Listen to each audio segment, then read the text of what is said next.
home. Why would I fuck around and get a Jake my chrome? I wouldn't have to stick you if we all could eat. It wouldn't be no need for beef. Dying over streets we don't even own anyway. You could get bucked off any day. We behind enemy lines. Welcome back.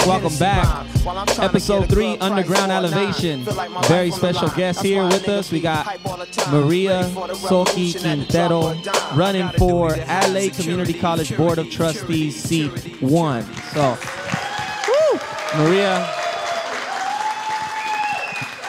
thank you for being on the show. Hello. Well, thank you for having me. I really appreciate that.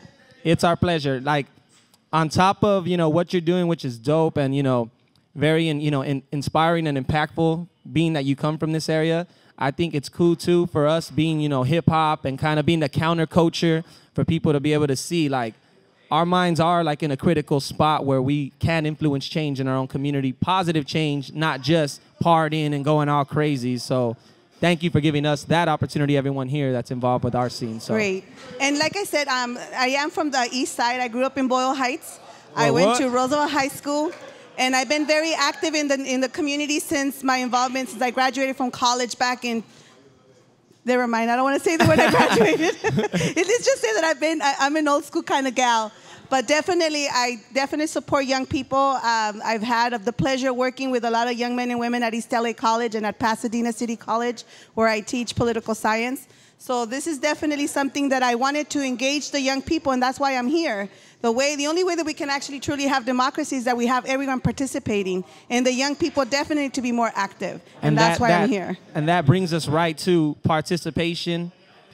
People need to get out and vote. That's always, our age group, the younger generation, they don't come out and do it. A lot of my friends and a lot of the people I know, they're skeptical with what really they can change with the vote. They don't really know the power that someone really has. So maybe you want to just tell them a little something about that. Well, definitely the whole issue of voting, we have the election coming up on March 3rd. And right from the get-go, we're already going to be expecting a low voter turnout.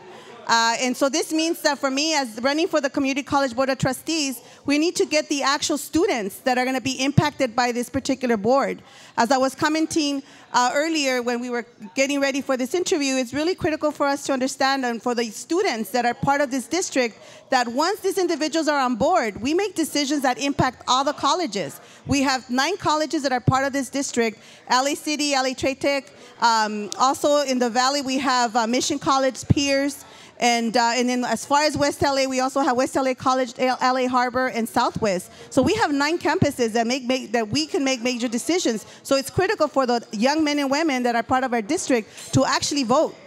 So the Board of Trustees, what are some of the main things you guys will be overlooking, or I guess, is it like a vote to pass? What kind of things get decided within you guys? Well, the Board of Trustees, they're a member of 7 members on the board, and they make decisions that impact all the colleges. So it could be, for example, increase of tuition could be one, or even dropping certain courses.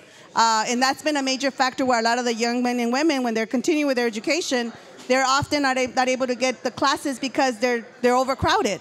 So this is where the Board of Trustees can be able to provide more budgets and open up the opportunity for more classes to be open at the various colleges. So that's critical. And, we already said this, you're from Boyle Heights, born and raised here. I think you can agree with me when I say we do need more higher education and people to actually get out of ELAC and get out of these community college, because we have some of these people who are here for I have friends that have been going to ELAC for 10 years. I'm like, are you going to be a doctor soon? I don't, yes. so. And I'm glad you asked that question. A couple of years ago, the California legislature actually voted and passed what they call the Student Success Act, which now every community college is required to be evaluated on how we are successful in getting our students out of the community college. It was intended for us to be there for 10 years, but it's more of it was supposed to be a vehicle or a pathway for the students to go into four-year institutions or to get a career. So through this new legislator, now we are required to ensure that our students are transferring. And in the outcome, every community college is going to be impacted whether we have our students completing their whatever the objective is. So this is going to be, once again, about accountability. Every community college is going to have to be held accountable to ensure that every student walks into our door is they're completing their objective, whether it is a AA degree and transferring to a four-year college or getting an actual certificate and entering into the workforce. So this is critical now for us, definitely. And that's awesome. That's one of the main things I wanted to ask you about, too. I went to ELAC for like maybe 2 or 3 years, right in between when I graduated high school, and you're kind of in those lost years. I'd like to start like a program for people from that 18 to 20, 21 range, because I feel like a lot of people really get lost in those ages, you know, and kind of float. My sister's in there right now, you know, not to put her on blast, but, you know, she's kind of in between right there. So that, you know, that encourages me to get out there. But, you know, you guys have to come out and vote. Ultimately, you will put Maria where she needs to be, and then Maria will represent. And since she comes right from where we come from, she can see what we have seen and experienced and actually make a positive, you know, change.